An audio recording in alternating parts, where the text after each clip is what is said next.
L'Association des Amis de Sainte-Pétronie a été créée à l'instigation, sous l'impulsion de 4 Aquinois qui se sont dit qu'est-ce qu'on peut faire pour venir en complément, en appui à la municipalité qui est propriétaire du bâtiment et qui sera donc le maître d'ouvrage des travaux. De 4 personnes, nous avons créé une association loi 1901 en juin 2021. Très rapidement, elle s'est étoffée. On a un conseil d'administration aujourd'hui dynamique de 16 membres, 80 adhérents à jour de leur cotisation et à peu près une soixantaine de membres sympathisants qui sont là en appui pour venir nous aider lorsque nous organisons par exemple les journées du patrimoine, des fêtes, des concerts, etc. Donc 2 journées du patrimoine en 2021 et 2022. La première journée du patrimoine en 2021, c'était Gérard d'Américourt, qui était le premier évêque de Saint-Omer et père abbé de l'abbaye Saint-Bertin, qui recherchait sa cloche. Mais Bruno vous en parlera tout à fait, c'était un clin d'œil.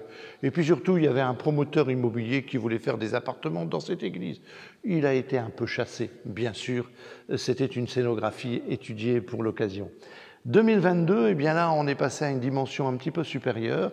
Nous avons recréé un repas médiéval avec une joute équestre, des jeunes qui dansaient en costume d'époque.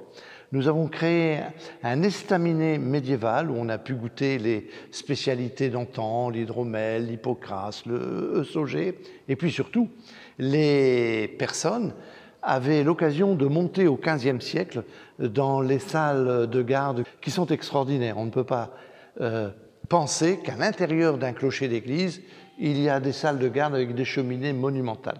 Et puis 2023 va arriver très prochainement, les Journées du patrimoine. On va passer encore à une autre dimension.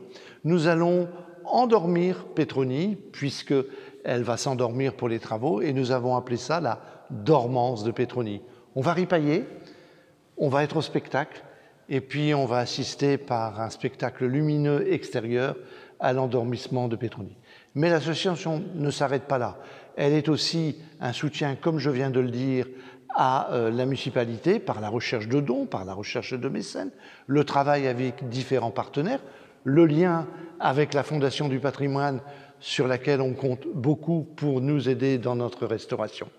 On a organisé des concerts, marchés aux fleurs et aux saveurs. On a l'intention de terminer 2023 en rire et en chanson. Quoi de plus normal à Coin. On est toujours très heureux à Coin.